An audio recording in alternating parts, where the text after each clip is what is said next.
So hi everyone, welcome to the next lecture.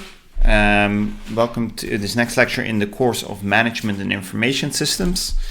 In previous lectures, we've talked about the role of information when it comes to collaborating, to social media, to working online. And of course, all these technologies, these options provide great opportunities to stay connected, to exchange information with each other, especially at these times. But they all do not only present opportunities, they also present certain risks. So today we're going to take a closer look at information systems and information systems security. Why is that so important? Well, because in these days we're using more and more information and information systems that are vital to our businesses and organizations. You might have heard the news last Christmas that Maastricht University was the victim of ransomware, locking hundreds, thousands, almost all computers across the campus, and especially some of their critical systems and servers, which means that people couldn't access the applications anymore. Exams couldn't take place. The rosters, the schedules were not accessible, and eventually it also affected research and other applications. So it's that attack, how unfortunate it was, actually shows a couple of things. First of all, how much we depend on information technology and information systems to conduct our business, to do our jobs. At the same time, it also shows how vulnerable we are as these systems become more and more complicated and more complex to manage. And the final part is, if you look at how this attack happened through ransomware and phishing, it shows you that it is not just the responsibility of IT and IT staff to keep systems safe, but every user, every application, every part of the network plays a role in making sure that your systems, your tools, and your information is safe for people and for yourself. So today we're going to take a look at that. And especially in these days, it is relevant because now, in these times that we can't travel anymore, there is an upsurge in e-commerce, in digital applications, in a lot of tools that we use to conduct our business. So for a lot of business, they have made the sudden transition from offline to the digital world. They started web shops, people have started digital services, they are moving their business online. And we'll talk a little bit more about this transition to e-commerce later. But first of all, in this lecture, we're going to talk a look at the risks that brings, because suddenly we're transitioning from an organization that has limited online presence or experience to something that fully depends on it in a very small time frame. Normally, you would start with pilots, you would develop these things over time, but now there is this sudden handover, this sudden change. And that brings with it certain risks. So that's what that's why we're going to talk about today. An example of this sudden shift and the risks it brings is actually with the Corona apps that are being developed. In one of the apps that's being developed here in the Netherlands, the apps that were being developed were asked to put their source code online. And in one of the source codes, people found a database with stored names and some personal information. So it contained email addresses and encrypted passwords. So it shows you that IT development, rapidly doing it, can present certain risks. So it is very important then, whatever you develop IT or you put IT solutions in place, that you don't only examine the opportunities, but you also think about the IT security and the development. So we're going to take a bit more about the opportunities in the chapter on e-commerce. We're going to talk more about the management and the development projects and processes in IT development chapter. But today we're going to focus a little bit on IT security before we go into the opportunities. for the very basic reason that if people, once they start thinking about opportunities, it's very hard for them to look at the negative side. So we're going to start, or the risks. So we're going to start looking at the risks before we start talking about the opportunities. So first of all, let's talk a bit about several definitions.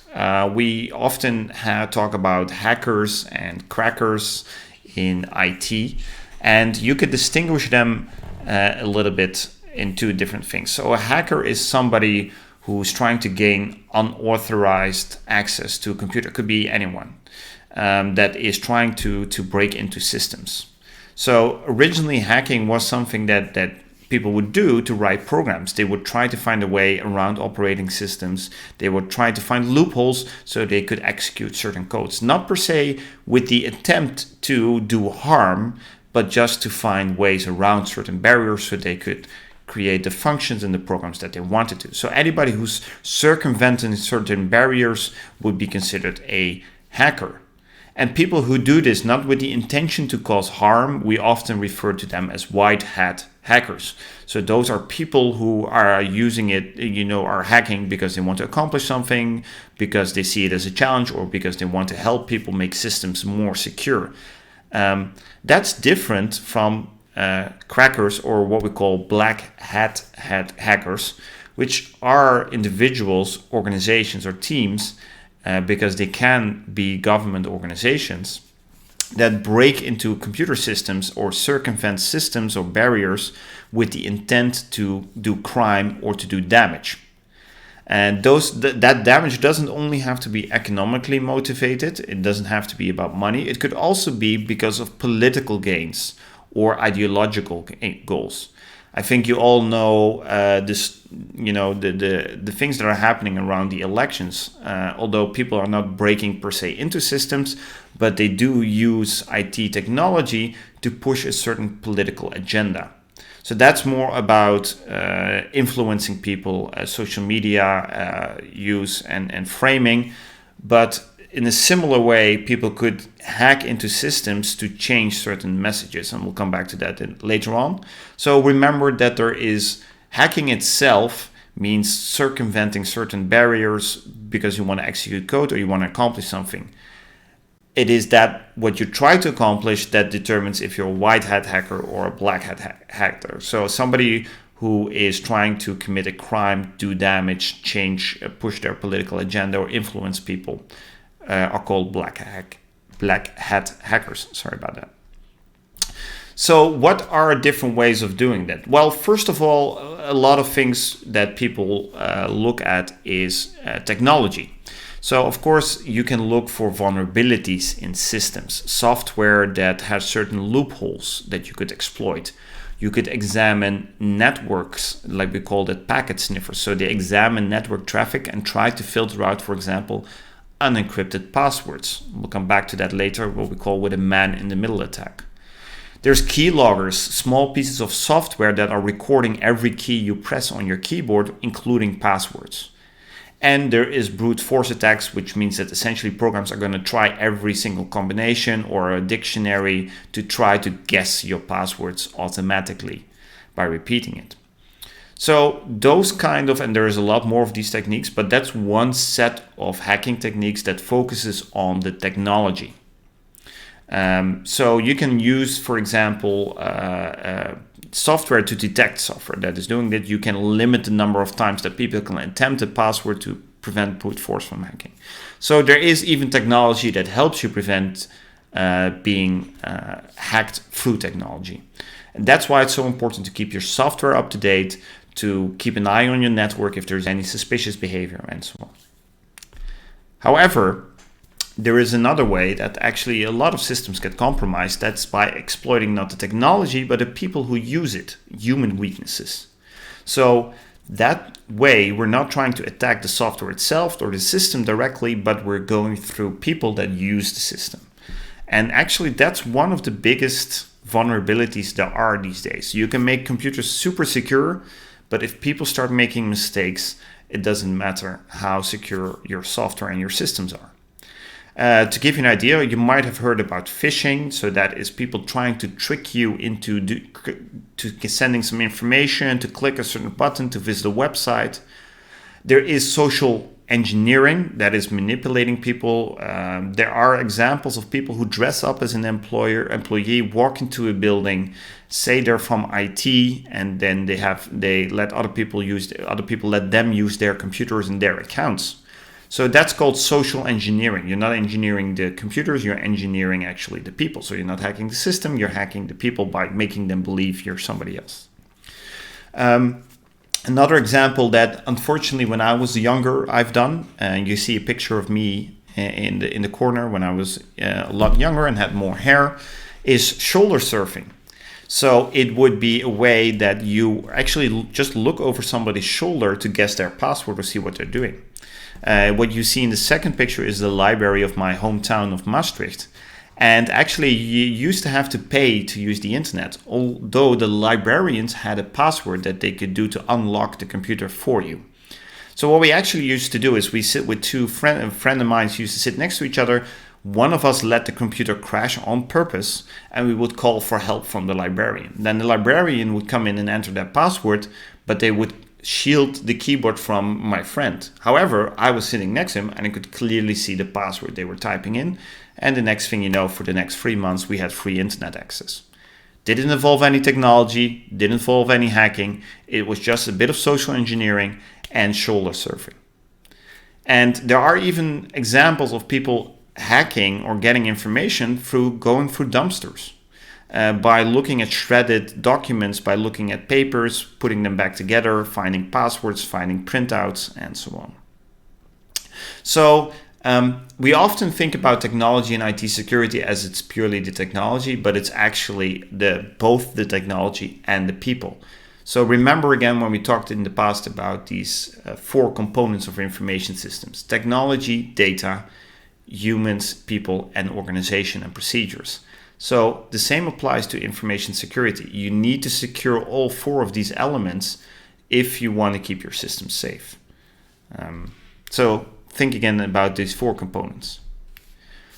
So what kind of crimes could you commit? Well, the most common one we do with computer crimes is the stealing information. That information could be personal information that could be used to order on your behalf, to do identity theft. But it could also be stealing of computer resources. So, for example, being able to run certain programs in the background. We call that, for example, or one of the examples of that being happening is called botnets. So in botnets, your computer is actually running programs in the background, although you might not notice it, to attack other computers. So they're not stealing information from you, they're just using your computer to attack other computers and systems. So that unauthorized access, it's people circumventing getting access to systems with the idea to steal information or to use your computer to do other crimes.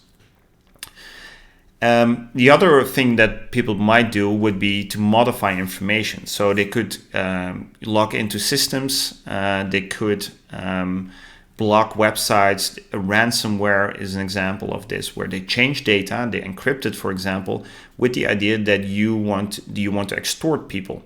So you will need to pay them to unlock your systems. So that's ransomware. It could also be defacing a website to make a public statement. So if people if there's a vulnerability in your website software, it could be exploited and people could put a political statement on your website, for example.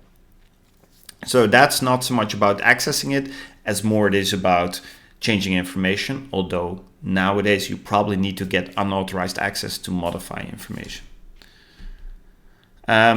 So that data modification can happen in a lot of ways. And I think a key thing to remember here is that it doesn't only have to be people from the outside, it could also be from the inside.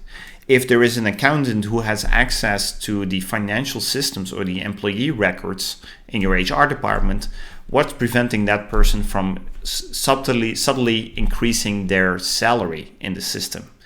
So it doesn't only have to be people from the outside hacking your system.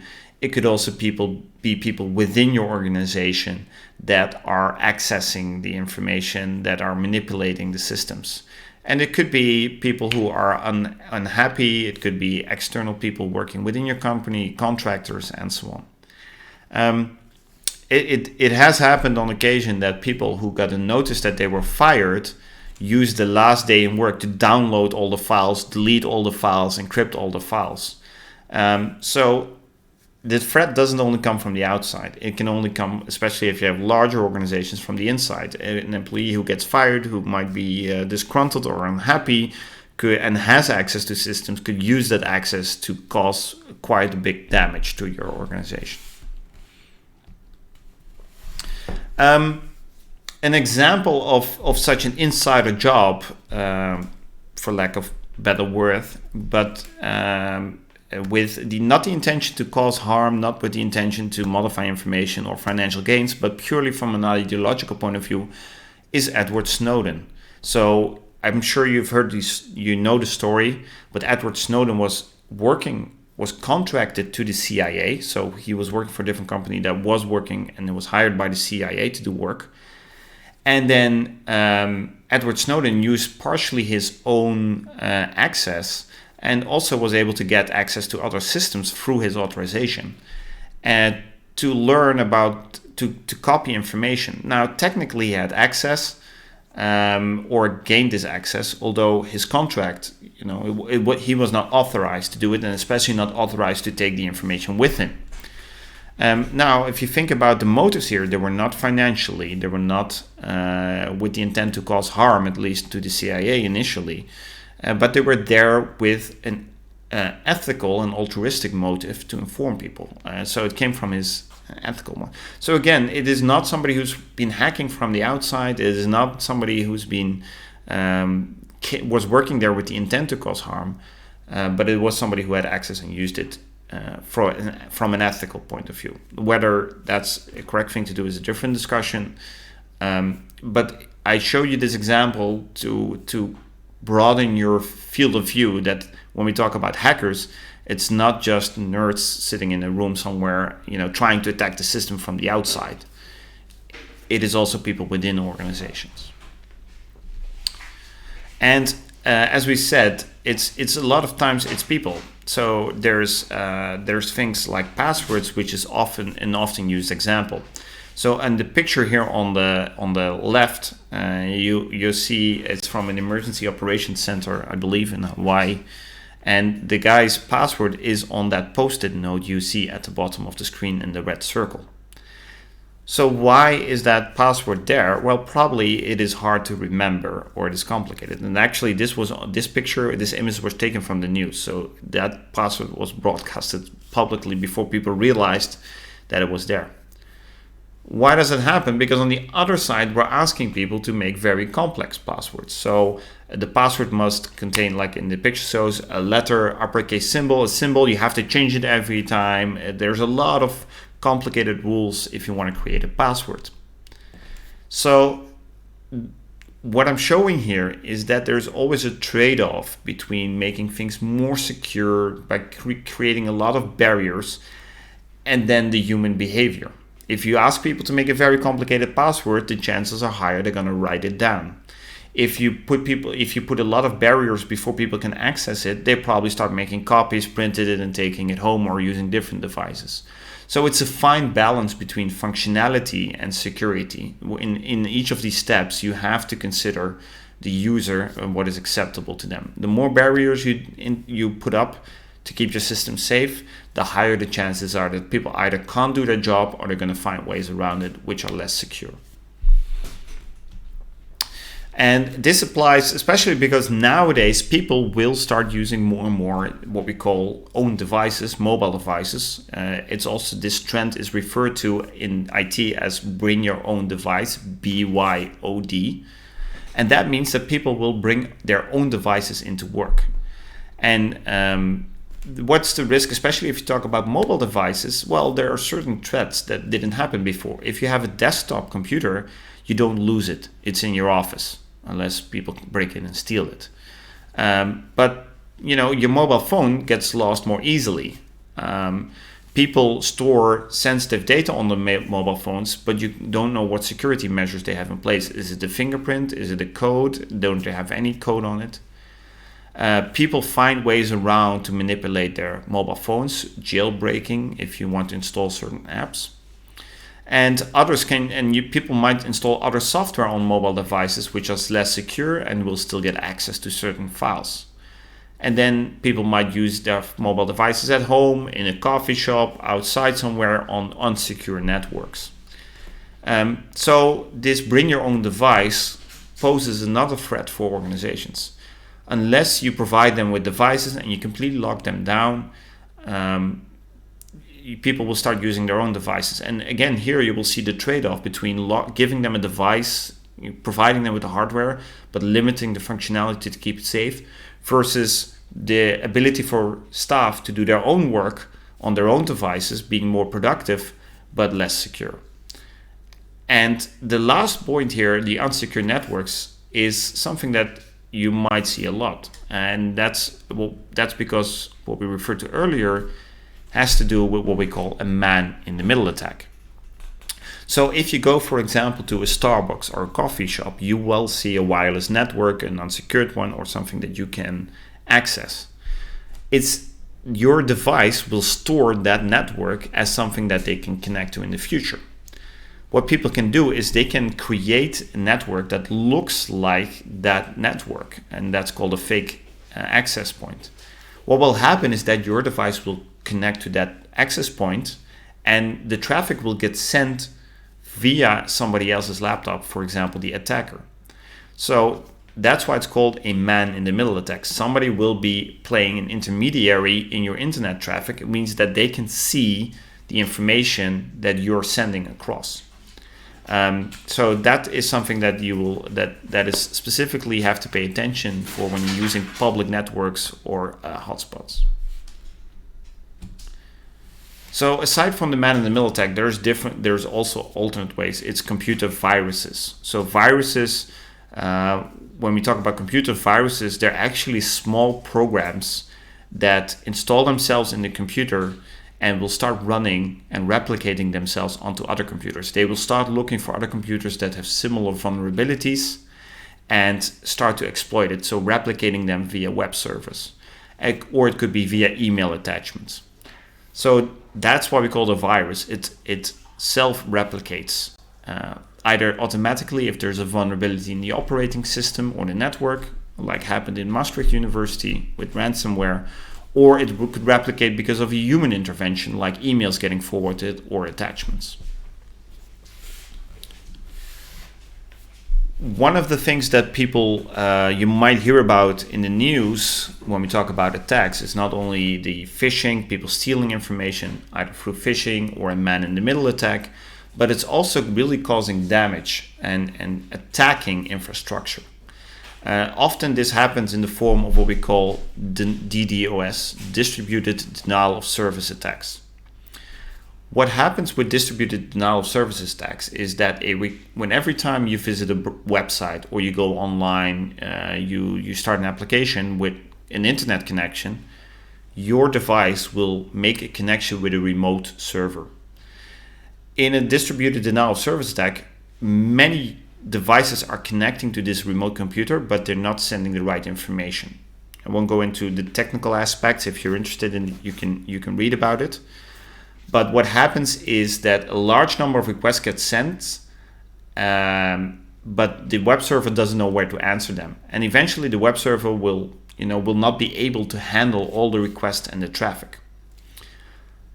A lot of people, for example, one of the ways this has happened is with a botnet. Remember when I said earlier that one of the ways that people will attack you, or one of the things that they could do, is not only cause damage to your system, but use your system. That is what happens with botnet. People are using your computer to send a lot of requests to servers, so the servers get overloaded and go offline. And that's called the distributed denial of service attack. And there are services like Cloudflare that use certain technologies, extra capacity, and detection mechanisms to prevent this from happening. So they can detect a distributed denial of service attack and lock certain sites off. So think about the distributed denial service as everybody ambushing a store, this time not to buy toilet paper, but to get a website.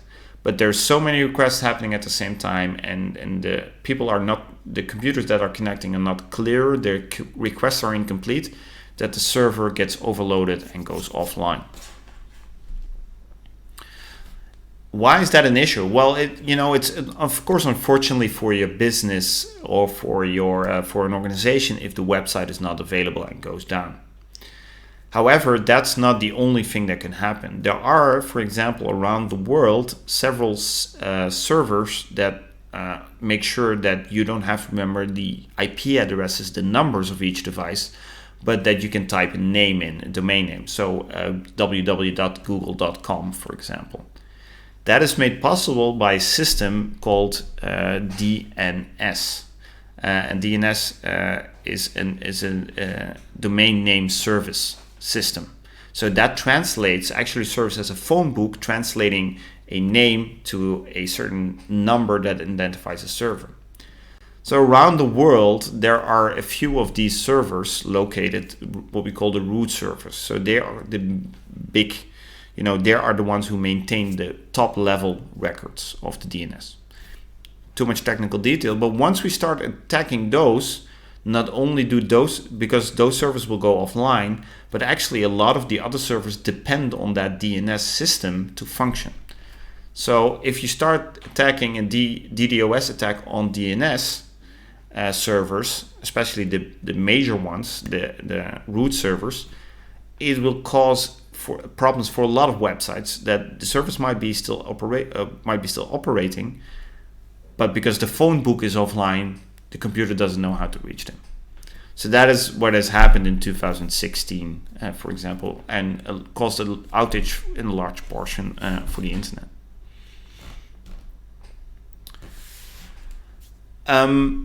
There are a few other ways that people can get information from you. So we've talked about causing damage, financial gain, ethical concern. But nowadays, people are also trying to get information from you, either to extort you, to use your financial information. And there's different ways that people can get that information from you.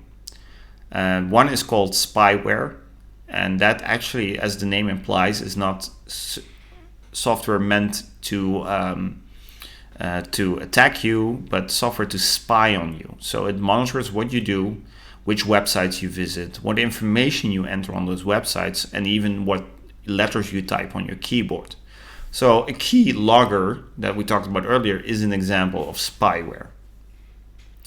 Another way that people try to get information from you is spam.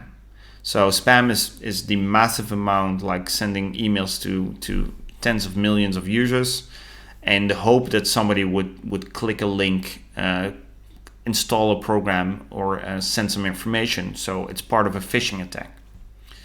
Although nowadays spam, it used to be a lot of just, they send a lot of emails, they're hoping somebody would click, but they're getting more and more precise.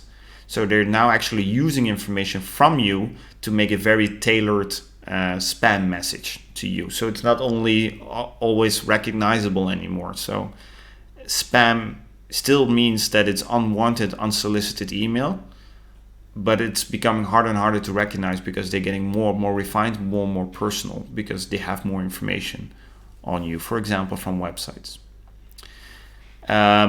Then there's cookies you might have heard about, or you might have seen the wall. So what cookies actually means is a small file that is stored on your computer.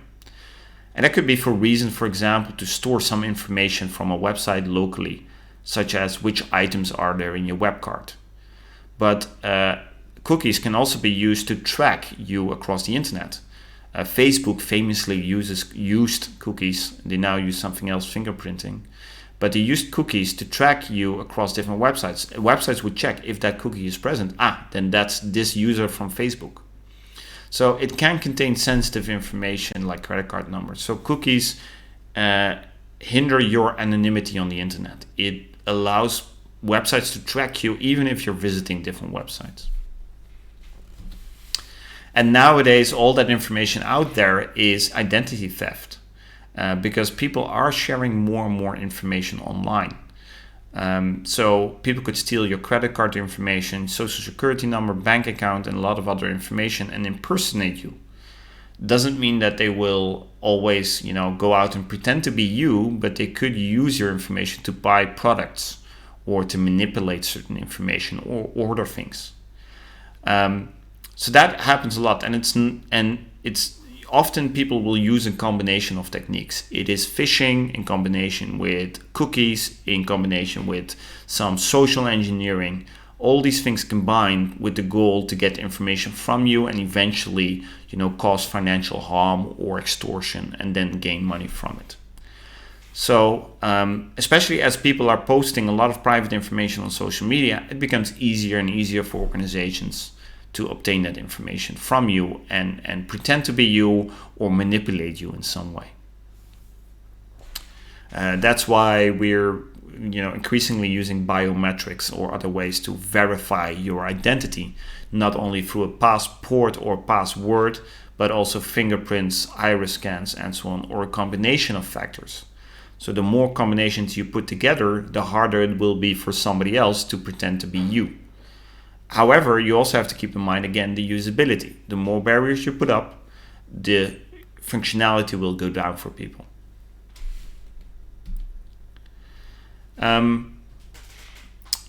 There is a lot of, nowadays, it's not only about hacking anymore. As we mentioned in the beginning, social engineering is a big part. And, the loss of privacy also means that people can find more information about you. Not with the intent to cause you harm or like physical damage or steal your information or your credit information, but to bully you, harassment, stalking, and so on. So it is becoming easier for people to follow you online, to find personal details about you that they can exploit. So cyberbullying, cyberharassment, and cyberstalking overlap with each other. So they actually cyber harassment could be with the intent to bully you and cause emotional distress, for example. And cyberstalking might be necessary to get enough information from you to do cyber harassment. Cyberstalking might not always be visible because somebody can follow you via social media and you might not recognize it. But nowadays there's more and more laws against these kind of effects. So here again, the tricky part is, when does it become so harassment and bullying and stalking? As people are putting more and more personal information about themselves online, you're willingly giving up a piece of privacy. So be very mindful that whatever you do online will never disappear. Even if people just see it for a second, they could take a screenshot and save it. Servers keep records of everything. So be mindful that everything you do online can and will be used, against you, or people could use it against you at some point. So that is something to be very aware of. And even despite the best intents, systems can still make flaws. The data that is, you often see that it gets leaked, contains passwords, email addresses, and so on. So this was already a longer time ago, where Dropbox, the accounts, millions of accounts, were leaked from their database and people had access to it. Of course, the email addresses were leaked, the users, but the passwords were hashed and salted. And that actually means that the passwords themselves were not visible, but the encrypted version of the password was visible, and then it was salted, which means the encryption key had a sort of random element to it that was not known. So people could not, really discover what the password is, even if they would try to encrypt it and compare it. It's a bit of technical stuff, but when people see passwords are leaked, always check if they mean plain passwords, which means that you can just read the passwords, or if they've been hashed and encrypted and salted. If you want to know if you're a victim ever of such a data leak, there's this great website, haveibeenpwned.com. You can go there, you can type in your email address, and you will see which leaks your email address has appeared. So you know if that information of you has been leaked. So if you haven't checked it, go to the website haven'tbeenpwned.com. You can see the link at the top, and check your account to make sure it's safe. And if you're there and you haven't changed your password, then make sure you do it.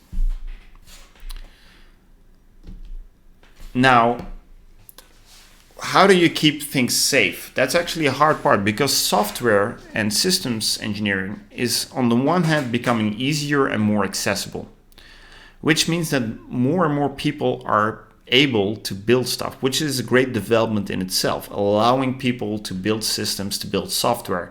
You can make an app fairly easy without knowing any line of code, or you can take an online course and learn how to program. However, building something is very different from building something safe. And all too often we see that things that have been developed as a prototype, as a quick fix, end up being part of a production, being part of a system. So creating software is fairly easy, but creating something that is safe, secure, stable, doesn't have vulnerability is hard, and is often hard to convince your management that that's worth the investment, that the extra time needed to make something secure outweighs the financial cost of a potential leak that could happen. Because a lot of, as I said in the beginning, people look at the opportunities, but it works, right? It looks great, just let's do it. So, however, as systems run longer and get expanded and new functions get added, the more complex the code becomes, the harder it will be to make it secure. The bigger what we call the attack surface will be, the more ways that there are to penetrate your system. And I like this clip of XKCD when they ask engineers about airplanes. They're very safe, they're redundant, they're resilient, it's one of the safest ways to travel. Elevators, super safely engineered, and every engineer in the elevator industry will tell you it's very safe to use them. But if you would ask software engineers about computerized voting, they will tell you that's terrifying, don't do it. And actually, it's ironically that often it's software engineers and computer scientists who will tell you it's a bad idea to use software for this or to run into it. I'll give you an example here that you might recognize. Here in the Netherlands, we're thinking about building a Corona app. Now, aside from what I personally think of this, if you look at the comments online, it is all the technologists, all the computer scientists, and a lot of engineers that will tell you it's a bad idea, don't do it. And scientists have written letters. They don't say don't do it, but be very mindful and don't do it quickly. And as I showed you in the beginning, what has happened when we tried to do it quickly, a database with emails was leaked. Now, that doesn't show vulnerability in the app per se, but it does show how easy it is to make a mistake in software development with big consequences. And in these uncertain times, it's not wise to build something quickly, uncertain, at a large scale that is crucial to our health. So that's even aside from the social aspect of such an app. Building something that is this complex, that has this profound impact on people's life, is very dangerous. When people say, oh, let's build something quickly, really think about what it means in terms of security. Another example is that if you not only look at one piece of software, which might be very strong and well built, it is often that this software is used with other systems, and that makes it vulnerable. Let's look at an example that before, like a long time ago, you got water from the tap. To get that water, another company would provide drinking water to you, and that drinking water company had pumps operating that depend on the electrical supply. So you had electrical supplies, provided power to the pumps pumped the water and gave water to you. And each of those companies had their own systems. They had their own, they were managing, they were maintaining their own systems, the software, the maintenance, the people were trained, and so on. And if something would happen, we would know that if the people made a mistake, the software went online, that we know the electricity would fail, then the pumps would go offline. It was easy to see the risks. But nowadays, actually, our system and our society is much more complicated. Getting water from the tap, you have electricity, you have a water supply company, you have the maintenance that's being outsourced, And all these relations exist between different companies. The electrical company gets the software from a software developing company. That software developing company uses the networks of KPN to access the systems. Telecommunications provider allows sensors in the water network to measure the quality. So there's now not just a simple line of dependencies, there's a lot of interacting dependencies and relationships. And if one of those fails, actually it's very hard to assess what could potentially fail down the line. So it's harder to trace the problems and to oversee the risks that we're taking. We don't know what depends on each other. So an example of that would be the 112, the emergency number disruption we had last summer. It's a very complicated network where a lot of systems depend on each other, and a small mistake, a small software update in a subsystem can have cascading and major effects for the overall function of the system. And to give you an idea, this is a network diagram of part of a mobile operator.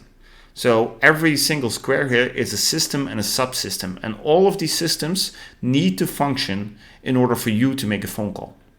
So and just one of these systems going offline because somebody made an update or set a parameter wrong in the software means that the whole system will go down.